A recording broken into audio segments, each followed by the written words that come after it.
Hello friends, आज की एक नई एनालिसिस वीडियो में आपका स्वागत है। आज जो निफ्टी ने जो क्लोजिंग दी है वो क्लोजिंग मिली है 24,715 की क्लोजिंग है। जो लास्ट क्लोजिंग से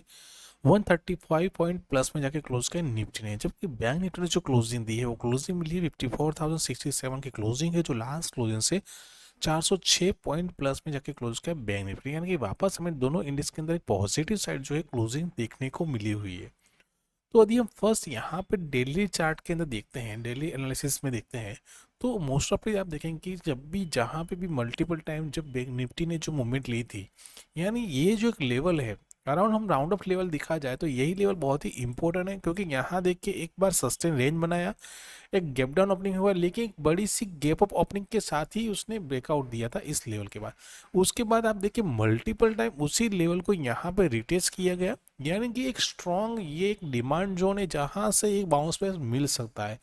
वैसे ही यहाँ पे क्या किया था, यहाँ पे भी देखिए 2-3 दिन सस्टेन किया, रेंज बनाया, फिर एक अच्छी खासी बाउंस बैक देखने को मिली। एग्जैक्टली आप देखेंगे वापस यहाँ पे आया, फिर से यहाँ से ही सपोर्ट लिया है और फिर से एक बाउंस बैक देखने को मिला है। यानी कि अभी हमारे लिए जो स्ट्रॉन्ग जो लेवल है वो है 24,460 से लेके 24,400 का लेवल स्ट्रॉन्ग जोन है। यानी उसके नीचे सस्टेन करना जरूरी है कम से कम 2 से 3 दिन। यदि नेगेटिव साइड जो क्लोजिंग मिल जाती है तो फिर यहाँ से एक डाउनफॉल देखने को मिल सकता है, लेकिन जब तक इसके ऊपर तब तक यहाँ मान सकते हैं कि एक अपसाइड मूवमेंट दे सकता है निफ्टी। ठीक है, तो डाउन साइड के लिए निफ्टी में ये लेवल बहुत ही इंपॉर्टेंट है। जबकि बैंक निफ्टी में देखा जाए तो बैंक निफ्टी में हमारे लिए जो पहले जो एक इम्पोर्टेंट जो लेवल था वो अराउंड ये लेवल इंपॉर्टेंट था, क्योंकि आप देखेंगे इसी लेवल के पास यहाँ से एक बाउंस बैक देखने को मिला, फिर उसी लेवल के पास कम से कम यहाँ पे 6 से 7 दिन सस्टेन किया, एक बाउंस बैक देखने को मिला, लेकिन फिर से एक डाउनफॉल देखने को मिला। अभी आप देखेंगे यही एक लेवल है दूसरा हमारा जो डिमांड जोन है, ये एक लेवल है, क्योंकि आप देखेंगे जब भी उसने प्रीवियसली हाई ये जब ब्रेकआउट किया था उसके बाद यहाँ से एक अच्छी खासी मूवमेंट देखने को मिली और वापस उसी लेवल को रिटेस्ट किया गया था, और यही हमारी कैंडल फॉर्मेशन है जो एक हमारे लिए बहुत ही इंपॉर्टेंट है। यानी एक डिमांड जोन यहाँ से भी जनरेट हुआ था, यहाँ एक छोटा सा रिट्रेसमेंट लिया, फिर यहाँ से एक अच्छी खासी बाउंस बैक देखने को मिली। तो एग्जैक्टली देखा जाए तो अभी इसी लेवल के पास फिर से आप देखेंगे लास्ट 4 दिन से एक ही रेंज के अंदर मूवमेंट कर रहा है बैंक निफ्टी, यानी एक रेंज के अंदर ही बैंक निफ्टी मूव कर रहा है। अभी हमारे लिए डाउन साइड में जो लेवल इंपॉर्टेंट है वो ये लेवल है 53,480 का। यदि इसके नीचे कम से कम 2 से 3 दिन सस्टेन करता है तो फिर यहाँ से भी डाउनफॉल देखने को मिल सकता है, लेकिन जब तक इस लेवल के ऊपर है तब तक हमारा नेक्स्ट टारगेट जो रहेगा वो अपसाइड में ये रहेगा, जो है 55,200 के पास का हमारा नेक्स्ट टारगेट रह सकता है। जो ये जो लेवल्स है वो डेली चार्ट के लिए है, तो इन लेवल को भी ध्यान रखना जरूरी है। अभी हम चलते हैं फर्स्ट 50 मिनट के चार्ट पर और वहां देखते हैं कि कौन से लेवल्स इंपॉर्टेंट है इंट्राडे सेशन के लिए। तो कल के लिए हमारे पास जो एक इम्पोर्टेंस जो रेंज निकल कर आती है वो ये अपसाइड के लिए रहेगी, और डाउन साइड के लिए देखा जाए तो हमारे लिए कुछ राउंड ऑफ लेवल हम यहाँ पे निकालेंगे। ये एक रेंज हमारे लिए बहुत ही इंपॉर्टेंट रहेगी डाउन साइड के लिए। यहाँ पे कोई अच्छी एक वन साइड मूवमेंट देखने को मिली थी आज सेकंड हाफ के अंदर, लेकिन यहाँ पे कोई एक ऐसा कुछ रेंज नहीं बना, लेकिन प्रीवियसली आप देखेंगे उसी रेंज के अंदर मूव किया था, अब जब ब्रेकडाउन हुआ तो एक डाउनफॉल देखने को मिला, और यही जो रिकवरी डाउनफॉल मिला था वही रिकवरी आप देखेंगे यहीं पे रेंज बनाया, और रेंज बनने और यहीं से एक वापस अपसाइड मूवमेंट देखने को मिला। यानी कि बैंक निफ्टी यदि एग्जैक्टली हमारी रेंज के हिसाब से इसी रेंज के अंदर ओपन होती है, एक रेंज बनाती है, फिर यदि इस लेवल के ऊपर ब्रेकआउट का सस्टेन कर जाती है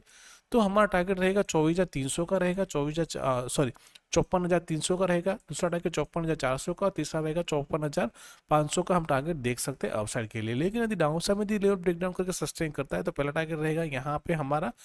53,800 का, और दूसरा टारगेट जो नियर बाय रहेगा वो रहेगा 53,700 से लेके 53,600 तक टारगेट हम देख सकते हैं, क्योंकि ये लेवल वापस हमारे लिए स्ट्रॉन्ग यहाँ पे क्या करेगा, सपोर्ट का काम करे। यहीं से एक बाउंस बैक देखने को मिला, यहाँ पे देखिए मल्टीपल टाइम रिटेस्ट किया, वापस यहीं से रिटेस्ट करके पास से वापस बाउंस बैक देखने को मिला, तो फिर ये हमारे लिए नेक्स्ट टारगेट रहेगा डाउन साइड के लिए। ठीक है, तो ये कुछ लेवल्स है जो बैंक निफ्टी के अंदर हमें ध्यान रखना जरूरी है कल के लिए इंट्राडे सेशन के लिए। अभी हम चलते हैं निफ्टी के अंदर। जबकि निफ्टी में देखा जाए तो यहाँ पे भी मॉर्निंग में एक अच्छी खासी रेंज बनी थी, आप देखेंगे मॉर्निंग में आप देखेंगे तो यहाँ पे भी एक अच्छी खासी रेंज मिली। यदि इस रेंज को भी काउंट करते हैं तो भी यहाँ पे जब भी इस रेंज का ब्रेकआउट तो भी हमें एक अच्छी खासी मूवमेंट देखने को मिलती कल के सेशन के लिए, सॉरी आज के सेशन के लिए। तो अभी हमारे लिए जो कल के लिए जो एक रेंज निकल के आती है वो हमारे लिए रेंज हम अपसाइड में इस लेवल को काउंट करने वाले हैं, और डाउन साइड में जो हमारे लिए रेंज आ गई वो हम इस रेंज को काउंट करने वाले हैं बैंक निफ्टी के अंदर। तो निफ्टी जो है एग्जैक्टली यदि हमारी रेंज के हिसाब से इसी रेंज के अंदर ओपन होती है, एक रेंज बनाती है, फिर यदि इस लेवल के ऊपर सस्टेन कर जाती है, क्योंकि आज का हाई ब्रेकआउट होगा प्लस प्रीवियस डे का भी हाई ब्रेकआउट होगा, यानी दोनों का लेवल का ब्रेकआउट होने का सस्टेन कर जाती है, तो हमारा पहला टारगेट रहेगा 24,850 का, दूसरा टारगेट रहेगा 24,925 से लेकर 25,000 का टारगेट हम देख सकते हैं अपसाइड के लिए।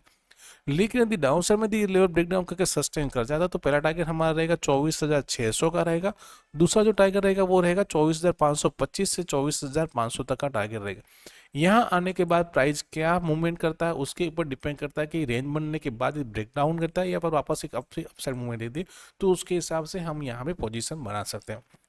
ठीक है, बाकी कोई बड़ा सा गैप अप या गैप डाउन ओपन होता है तो वहाँ तो हमें अपनी जो प्राइस एक्शन है उसको फॉलो करना है और साथ में वेट करना है प्रॉपर्ली एक रेंज बनने का, और उसके जो भी लेवल्स रहते हैं वो अपने फ्री टेलीग्राम चैनल में प्रोवाइड करेंगे, जिसका लिंक डिस्क्रिप्शन में दिया गया है, आप वहाँ जाकर ज्वाइन हो सकते हैं। तो दोस्तों वीडियो को लाइक कीजिए, शेयर कीजिए, और साथ में जिन लोगों ने भी अभी तक हमारा यूट्यूब चैनल सब्सक्राइब नहीं किया चैनल को सब्सक्राइब कर लीजिए, जहाँ पे आपको ऐसी एनालिसिस वीडियो मिलती रहे। थैंक यू, जय हिंद।